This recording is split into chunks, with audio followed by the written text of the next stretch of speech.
امام بنتا جائے گا۔ یہ جو معیار تقوی رسول نے علی کو عطا کیا، اس تقوی کے تعلق پر علی کا رسول سے ایسا تعلق مربوط ہوا کہ لوگوں نے اسے توڑنا چاہا، لیکن یہ تعلق کبھی منقطع نہیں ہو سکا۔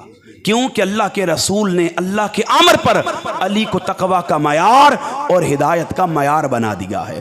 اب دنیا میں اصول یہ ہے، اگر دنیا کی کسی مسجد کے امام سے میری اور آپ کی نہ بنے تو بتائیں ہماری اس کے پیچھے نماز ہوتی ہے؟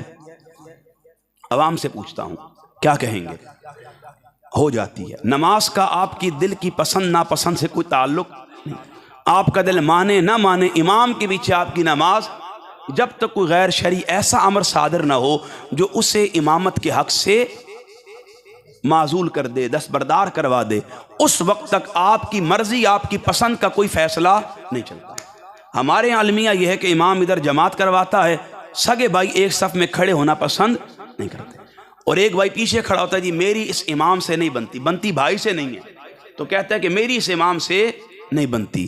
اسی اصول کو لے لیں، اگر دنیا کے کسی امام سے نہ بنے نماز نہیں ہوتی، علی سے نہ بنے تو ایمان قبول نہیں ہوتا، علی سے نہ بنے تو پھر بندے کا ایمان بھی مقبول نہیں ہوتا۔ چونکہ رسول کریم نے یہ شرف امت کو بیان کر دیا کہ جان لو اللہ نے قرآن کو ہدایت کہا، ہدایت تقوی والوں کے لیے کہا، اور قیامت تک کے لیے میرا علی تقوی والوں کا امام بن رہا ہے۔ اب جس کو اللہ کے قرآن سے ہدایت لینی ہے، نجات لینی ہے، کامیابی لینی ہے، کامرانی لینی ہے، دارین کی فلاح لینی ہے، اصول یہ ہے اسے ہدایت والا بننا ہوگا، اور ہدایت والا وہ ہوگا جو تقوی والا بنے گا، اور تقوی والا وہ ہوگا جو علی والا بن رہا ہو۔ جو تقوی والا ہے وہی علی والا ہے۔ علی والا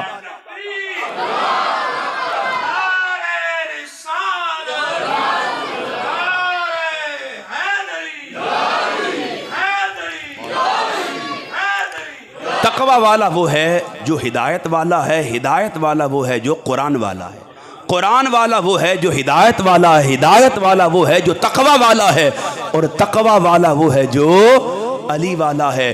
ان کا آپس میں اشتراک ایسا ہے، کوئی سمجھنا چاہے تو سادہ سی مثال دی جا سکتی ہے۔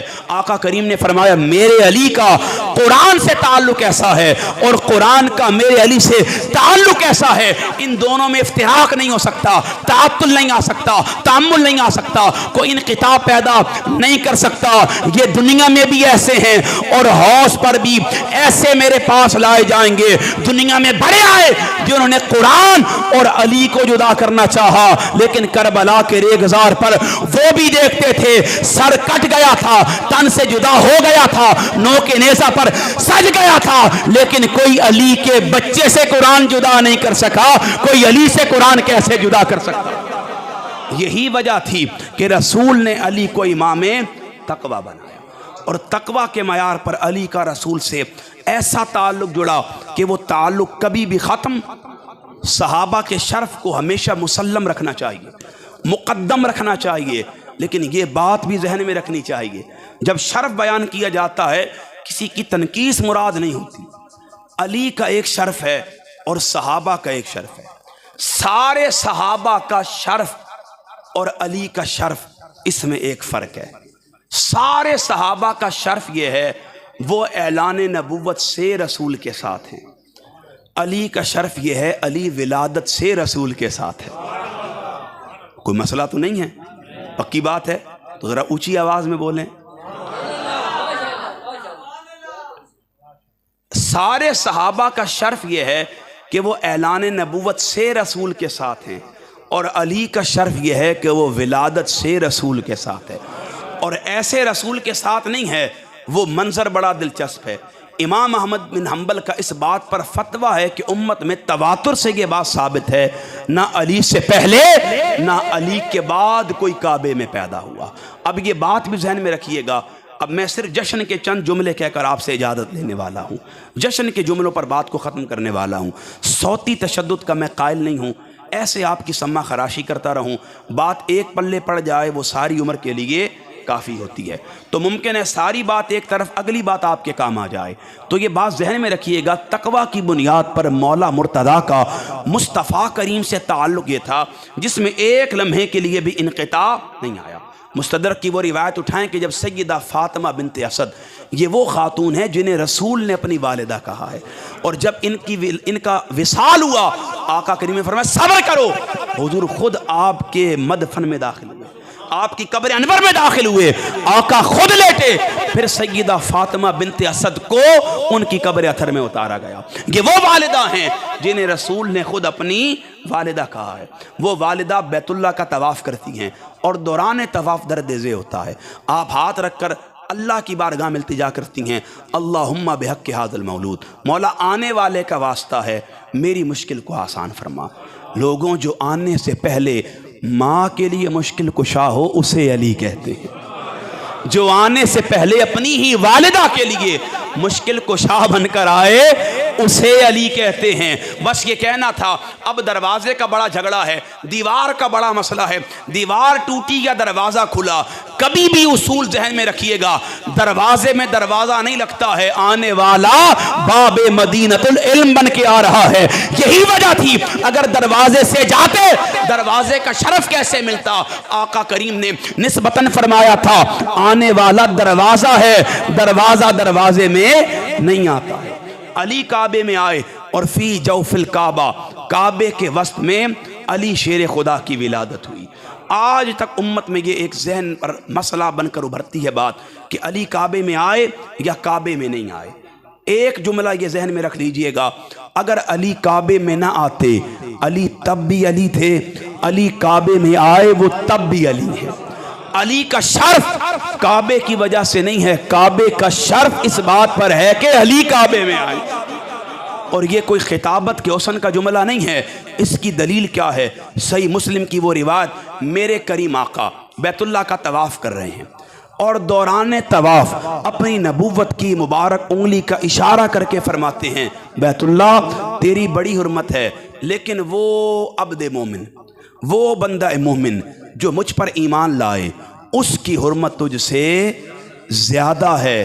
اب مجھے بتائیے گا، اگر ایک بندہ مومن کی حرمت کعبے سے زیادہ ہے تو جو تاجدار عطا ہے، جو مراد کل کفا ہے، جو سخاوت کا سمندر ہے، جو شجاعت کا غضنفر ہے، جو باب مدینۃ العلم ہے، جو باب فاتح خیبر ہے، جو زوج بطول ہے، ابو الحسنین ہے، اخی رسول ہے، اگر ایک بندہ مومن کی حرمت کعبے سے زیادہ ہے تو جو کل ایمان بن کر ابو طالب کی صلب سے نکل کر فاطمہ کے بطن اطہر سے نور کی صورت میں کعبے کے وسط میں پیدا ہو رہا ہے، پھر مجھے بتائیے گا اس علی کے شرف اور اس کی عظمت کا عالم کیا ہوگا؟ اس کی رفعت، اس کے مقام اور اس کے مرتبے کا عالم کیا ہوگا جو کل ایمان بن کر کعبے کے وسط میں جلوہ فرما ہو رہا ہے۔ اور کعبہ کیا ہے؟ کعبہ ہے طواف کا مرکز، علی ہے ایمان کا مرکز۔ کعبے سے رخ پھرے نماز نہیں رہتی ہے، علی سے رخ پھرے ایمان باقی نہیں رہتا۔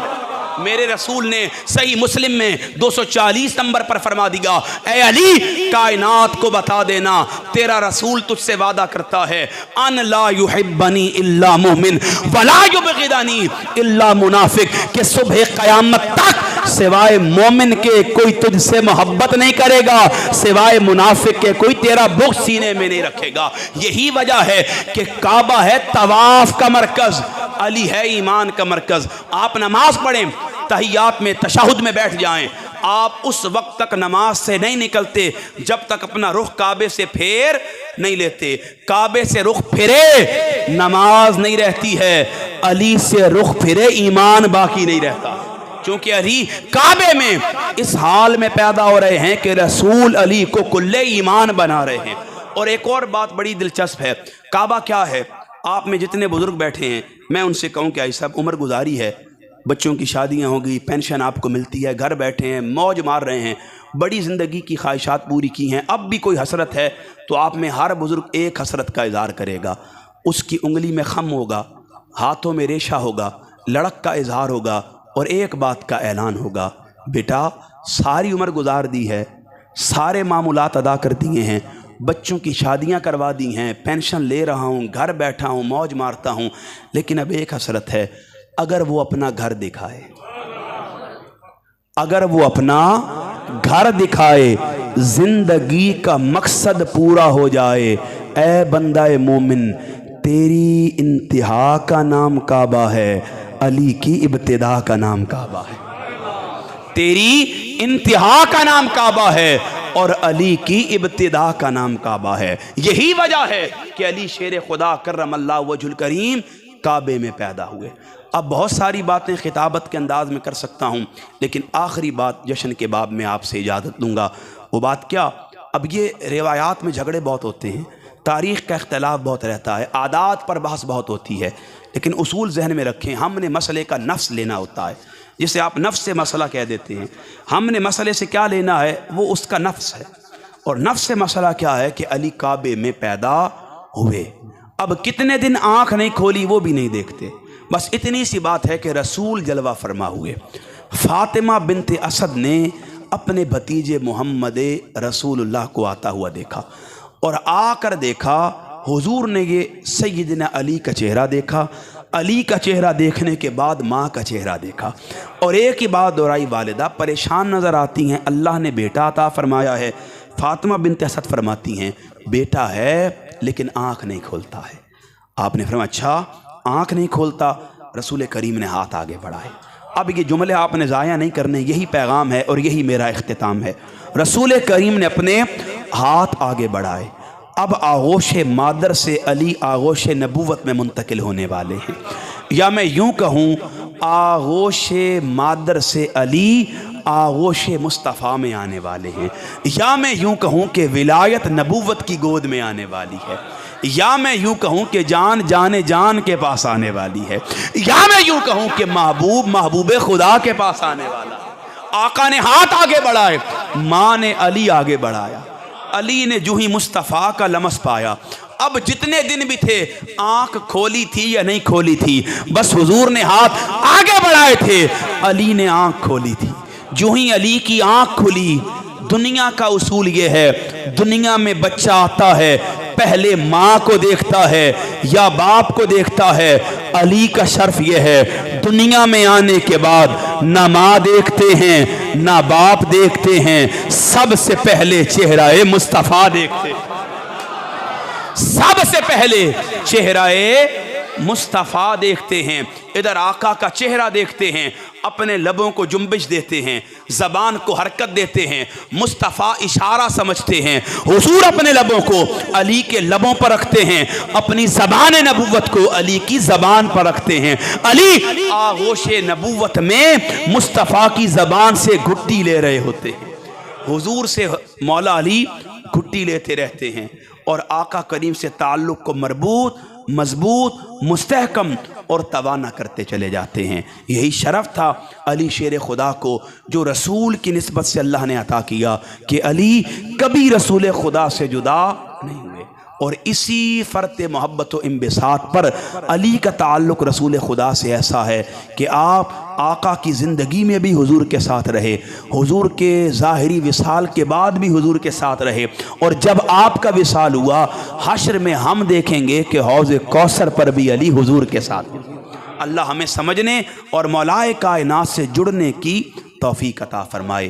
علی جمال دو عالم، علی امام زمن، علی وقار دل و جاں، علی بہار چمن، علی عروج فصاحت، علی کمال سخن، علی عرب کے اندھیروں میں حق کی پہلی کرن، علی ولی سے گریزہ نہ ہو خدا کے لیے، علی تو قوت بازو ہے مصطفیٰ کے لیے، علی کا نطق سلونی کے آبشار کی زو، علی کا حسن ماہ و مہر میں حیات کی روح، علی ہنسے تو پھٹے دو جہاں میں صبح کی پو، علی رکے تو نوا خاموشی میں ڈھلتی ہے، علی چلے تو زمانے کی سانس چلتی ہے۔ اللہ مولائے کائنات سیدنا علی شیر خدا کرم اللہ وجہ الکریم سے اس محبت و مودت کے تعلق کو پختہ کرنے کی، مربوط، مضبوط، مستحکم اور توانا کرنے کی توفیق عطا فرمائے۔ میری گفتگو پر کسی کے ذہن میں کوئی خلفشاری ہو، کوئی انتشار ہو، کوئی ذہنی سوال ہو، وہ پوچھ سکتا ہے۔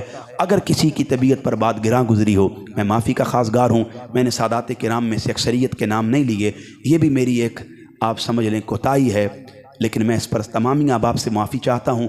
اور یہ سادات ہیں، حضرت العلام نے ایک بڑی پیاری بات کی طرف نشاندہی کی، اور موقع پر بات کر دینا یہ بہت اچھا ہوتا ہے۔ اور سبقت لسانی ایسی چیز ہے کہ بندے اس کے تحت بہت ساری باتیں کر جاتے ہیں لیکن بعض میں پلٹتے نہیں۔ تو ان سے بڑھ کر شاہ صاحب کا ظرف ہے کہ آپ نے موقع پر اس بات کو قبول کیا۔ لیکن میں حضرت العلام کے اشارہ پر آپ کے لیے ایک بات کر دوں، یہ سادات ہیں، یہ کبھی ناراض نہیں ہوتے۔ یہ تنہا بے گور و کفن لاشے کربلا پر چھوڑ آتے ہیں لیکن ناراض نہیں ہوتے ہیں۔ یہ اپنا سفر شام پیدل چلتے جاتے ہیں لیکن ناراض نہیں ہوتے ہیں۔ یہ مدینہ پلٹ کر آ جاتے ہیں لیکن کبھی کسی سے ناراض، اور وہی سوالی بن کر در پر آئے تو اسے عطا بھی کرتے جاتے ہیں۔ تو یہ عطا والے ہیں اور ہم ان کی بارگاہ کے سوال والے ہیں۔ اللہ ہمیں عمل کی توفیق عطا فرمائے۔ وآخر دعوایا ان الحمد للہ رب العالمین۔